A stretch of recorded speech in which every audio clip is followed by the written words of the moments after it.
Special day বলে কথা। আজকে হলো শবে বরাত। শবে বরাতে আমরা অনেক বেশি ইবাদত করব, আল্লাহর কাছে অনেক কিছু চাইবো। তো আমি সেই সঙ্গে কিন্তু খাবারটাও একটু স্পেশাল হওয়া উচিত, তাই না? আসসালামু আলাইকুম। রোজি সিম্পল লাইফস্টাইল চ্যানেলে সবাইকে স্বাগতম। কাছে দূরে যে যেখান থেকে বসে আমার ভিডিওটা দেখছেন, সবাইকে অন্তঃস্থল থেকে অনেক অনেক ভালোবাসা এবং দোয়া। কয়েকটা দিন আমার ভিডিওতে আপনারা দেখতেই পেয়েছেন, আমরা বিয়ের ভিডিও নিয়ে খুবই এক্সাইটেড ছিলাম। সব কাজ শেষ, সম্পূর্ণ বিয়ে শেষ, সব প্রোগ্রাম শেষ। এখন হচ্ছে ঘর-দুয়ার পরিষ্কার করার মিশন। যদিও বলি আমি সবসময় টিপটপ থাকি, টিপটপ থাকতে পছন্দ করি। বাট হচ্ছে মেহমান আসার আগে একবার স্পেশালি যেটা বলতে পারেন সেটা করি। আবার মেহমান চলে যাওয়ার পরে যেটা একেবারে টিপটপ করে পরিষ্কার পরিচ্ছন্ন, নিট অ্যান্ড ক্লিন। তো আমার সব কাজ কিন্তু এখন শেষ। আমার ঘর-দুয়ার একদম পরিপাটি, নিট অ্যান্ড ক্লিন। আমি এখন মনের শান্তিতে আলহামদুলিল্লাহ। শবে বরাত হচ্ছে একটা ইবাদতের রাত। এই রাতে আমরা প্রত্যেকটা মানুষ সবার জন্য দোয়া করব। প্রত্যেকটা মানুষ প্রত্যেকটা মানুষের জন্য দোয়া করব। এই রাত হচ্ছে কে কতখানি ইবাদত করব সেটাই কিন্তু আমাদের মিশন হওয়া উচিত। তো আজকে কিন্তু সেটাই হবে। যদিও সিচুয়েশন ভিন্ন। আজকের সিচুয়েশন গত বছর বা পিছনের দিনগুলোর সিচুয়েশন আমার কাছে পুরাটাই চেঞ্জ হয়ে গিয়েছে। আমি এখন যে সিচুয়েশনে আছি সেটা হচ্ছে যারা আমার আত্মীয়স্বজন, পাড়া-প্রতিবেশী তারা সবাই জানেন। কিন্তু যারা আমার ভিউয়ার্স তারা আমাকে সবাই বলেন কিন্তু আমি কারো প্রশ্নের উত্তর দেই না। সবাই আমাকে প্রশ্ন করেন, আমি কিন্তু এটা অ্যাভয়েড করে যাই। কারণ হচ্ছে সব কষ্টের কথা আসলে প্রকাশ করা যায় না। কিছু কষ্ট আছে শুধু একমাত্র মহান আল্লাহ ছাড়া কেউ জানে না। সেই কষ্টগুলো আজকে রাতে মহান আল্লাহর সাথে কথা বলবো। সেজদায় পড়ে মহান আল্লাহর কাছে চাইবো, খুব সহজে যেন প্রত্যেকটা বিপদ এবং প্রত্যেকটা কষ্ট যেন আল্লাহ সহজ করে দেন। ধৈর্য ধারণ করার ক্ষমতা দান করেন। আমিন। সকালে ভোরে উঠি আজকে ভিডিওটি স্টার্ট করলাম। এখন হচ্ছে আমার সকালে 8:30 বেজে গিয়েছে। এখন নাস্তা তৈরি করতে যাব। নাস্তা তৈরি করে বাজারে যাব, অনেক কিছু কেনাকাটা করব। আগে হচ্ছে রান্নাঘরে একদম সব নিট অ্যান্ড ক্লিন এখন। সকালে ঘুম থেকে উঠলেই কিন্তু মহিলাদের কতগুলো কাজ থাকে আপনারা সবাই জানেন। রান্নাঘরে একাকার অবস্থা হয়ে থাকে। রাতে খাবার-দাবারের বাসি প্লেট, বাসন সব কিন্তু এখন পরিষ্কার পরিচ্ছন্ন হয়ে গিয়েছে। চুলা মাজা থেকে শুরু করে সব। এত সুন্দর চুলা মাজার পরে, পরিষ্কার করার পরে, ক্লিন করার পরে বলেন তো এখন আবার এটার মধ্যে রান্না করলে কতটা কষ্ট হবে? আমারও কিন্তু অনেক বেশি কষ্ট হয়। তারপরেও মনে হয় কি রান্না তো করতে হবে, খেতে তো হবেই, তাই না? যাকগে এখন আমি নাস্তা বানাতে আসছি। নাস্তাটা বানাই নেই। রুটি বানাবো, ভাজি করব।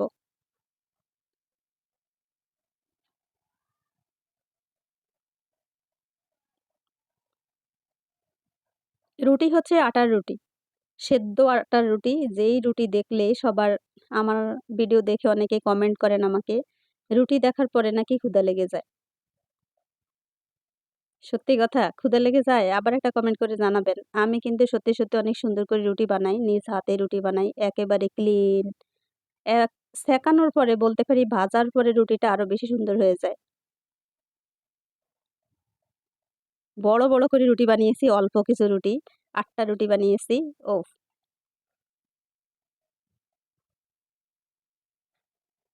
সকাল বেলায় হচ্ছে রুটি আমার বাসায় সবথেকে বেস্ট নাস্তা হচ্ছে রুটি আর ভাজি। অন্য কোনো নাস্তা যদি আমার ছেলেমেয়ে খেতে চায় না, তাই আমি সবসময় যত ব্যস্তই থাকি রুটি তৈরি করতে হবে। আর রুটি, ভাজি মজা করে আজকে আমি পেঁপে ভাজি করব।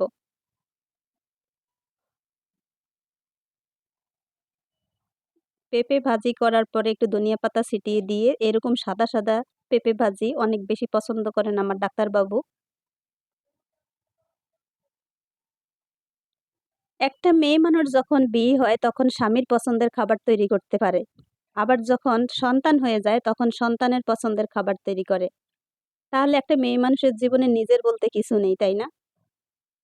কখনো শ্বশুরবাড়ির মানুষকে খুশি করানো, ছোটবেলায় বাবা-মাকে খুশি করানো, ভাই-বোনকে খুশি করানো, একটু বড় হওয়ার পরে বিয়ের পরে শ্বশুরবাড়ির মানুষকে খুশি করানো, তারপর হলো স্বামী সন্তানকে খুশি করানো। তাহলে আমার খুশি কোথায়? আমার খুশির মৃত্যু হয়েছে, আমার খুশি নাই। এখন হচ্ছে আমি মুড়ি খেতে অনেক বেশি পছন্দ করি। আমি মুড়ি নিয়ে আসছি বাজার থেকে।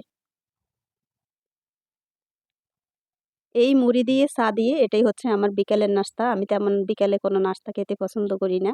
সবাইকে দিব অনেক সুন্দর, সুন্দর স্পেশাল নাস্তা কিন্তু আমি নিজে খাবো না। সঙ্গে কিন্তু একদম ৮ কেজি ইলিশ মাছ কিনে নিয়ে আসছি। সামনে পয়লা বৈশাখ। সেই বৈশাখের জন্য সংরক্ষণ করব ইলিশ মাছ।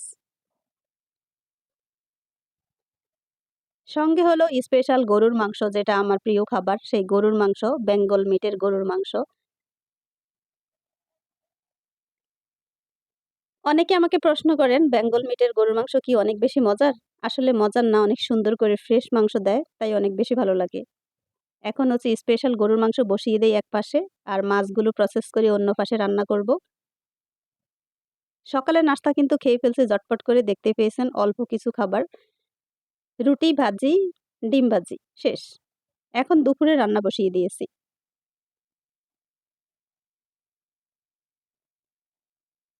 অনেকে আবার জানেন আমি পেঁয়াজ কাটতে আমি এত বেশি পরিশ্রম করতে পছন্দ করি, কিন্তু ২ টো জিনিস আমাকে দিয়ে যদি মেরেও ফেলেন তাও করাতে পারবেন না। সেটা হচ্ছে মশারি টানানো আর হচ্ছে পেঁয়াজ কাটা।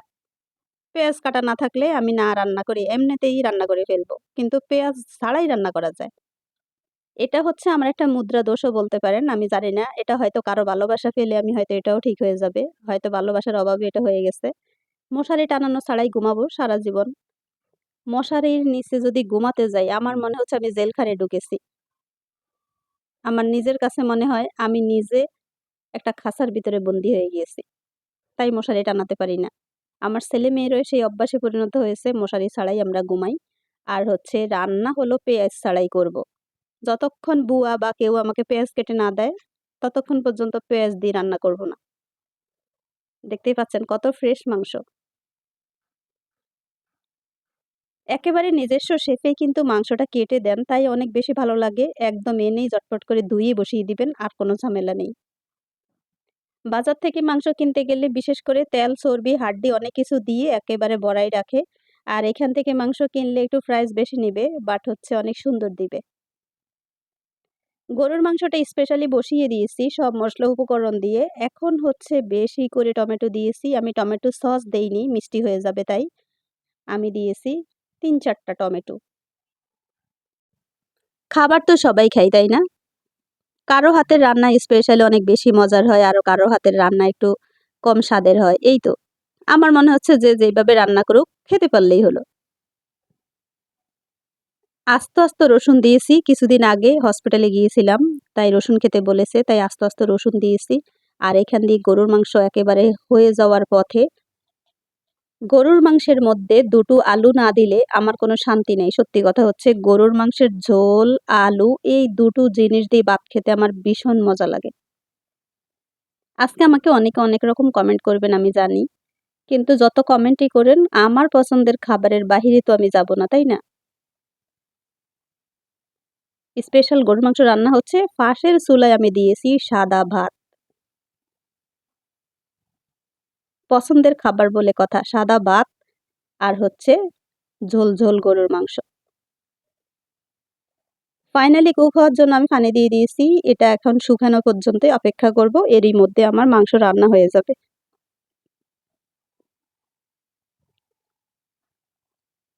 মাংস রান্নার পাশাপাশি ভাত হয়ে যাচ্ছে। ভাত কিন্তু আর ২ মিনিটের মধ্যেই গেলে ফেলবো। সেই স্পেশাল গরুর মাংস দিয়ে আজকে সাদা ভাত খাওয়া হবে। গতকালকে দেখতে পেয়েছেন দোকানে কোনো মাংস পাওয়া যাচ্ছে না। এত বেশি বিক্রি হয়েছে। আমি খালি ভিডিও বানাই স্পেশাল গরুর মাংসের স্বাদ আপনাদের সঙ্গে শেয়ার করি। আসলে গরুর মাংস সবারই অনেক প্রিয় খাবার।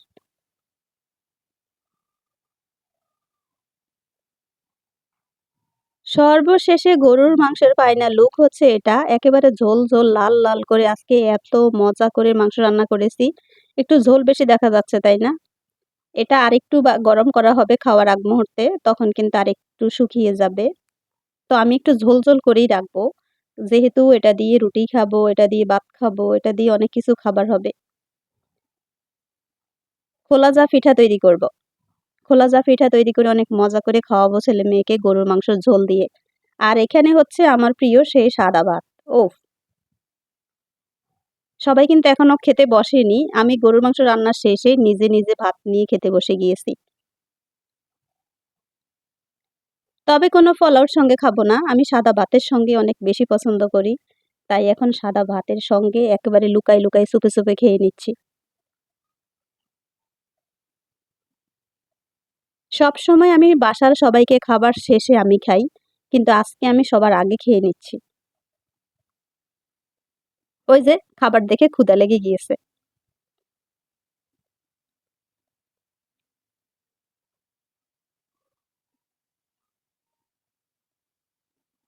অনেক বেশি করে ঝোল নিয়েছি, সঙ্গে নিয়েছি ২ টো পেঁয়াজ। পেঁয়াজের উপর থেকে সবটা ফেলে দিয়ে ভিতরের একদম নরম যে সাদা সেই অংশ নিয়েছি, সঙ্গে নিয়েছি লেবু। দুঃখের বিষয় হচ্ছে লেবুটা ছোট। আমি আবার লম্বা, লম্বা লেবু হলে খেতে ভীষণ পছন্দ করি। আজকে লেবু সেই লম্বা, লম্বা পাইনি। ওফ! গরুর মাংসটা সেই সুন্দর একদম সফট হয়ে গেছে। দেখতেই পাচ্ছেন। এখন এটা দিয়ে ঝটপট করে আমি খেয়ে নেই। আর আপনাদের কাছ থেকে এই ভিডিও এখানেই বিদায় নিব। আশা করছি আজকের দিনে আপনারা অনেক, অনেক মজার রান্না করেছেন। অনেক মজা করে সবাই খান, এনজয় করেন। আমার জন্য বেশি, বেশি করে দোয়া করবেন। আপনাদের জন্য অন্তঃস্থল থেকে অনেক, অনেক দোয়া ও শুভকামনা। ভিডিওটা ভালো লাগলে ছোট্ট একটা লাইক দিয়ে পাশে থাকবেন। যারা আমার চ্যানেলে নতুন চাইলে কিন্তু চ্যানেলটা সাবস্ক্রাইব করে সঙ্গে থাকতে পারেন। অলরেডি যারা এই কাজটা করে ফেলেছেন তাদেরকে অসংখ্য ধন্যবাদ।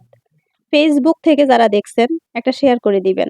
ফেসবুক পেজ থেকে যারা দেখছেন একটা ফলো দিয়ে দিবেন। আর ইউটিউব থেকে যারা দেখছেন তাদেরকে বলব সাবস্ক্রাইব করবেন, শেয়ার দিবেন, লাইক, শেয়ার, কমেন্ট কোনটাই ভুলবেন না করতে।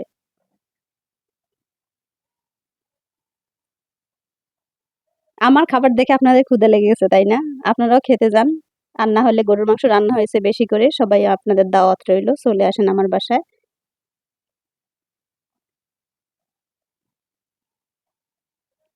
আমি একদম মজা করে খাই। সত্যি কথা এখন আর কথা না বলি আপনাদের সঙ্গে বিদায় নেই। একদম স্পেশাল গরুর মাংস দিয়ে মজা করে খাবার খাচ্ছি। আপনারা আবার বলবেন আপনাদের দেখায় লোভ লাগাচ্ছি। না, না আমি লোভ লাগাতে চাই না। আমি একদম খেতে, খেতে আপনাদের কাছ থেকে বিদায় নেই। নতুন আরেকটা স্পেশাল ভিডিও আসবে ইনশাআল্লাহ। সেই ভিডিওতে সবাই মিলে অনেক বেশি এনজয় করবেন। আজকেরটা তো করবেনই।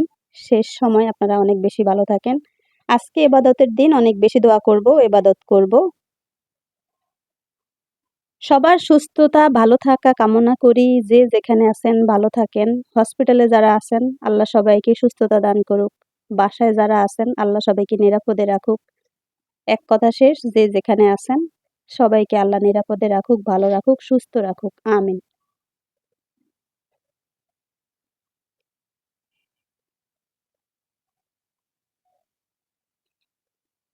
ভাইরে ভাই পাগলা খাবার খাইতেছি। ওকে, আল্লাহ হাফেজ। ভালো থাকেন সবাই। আসসালামু আলাইকুম।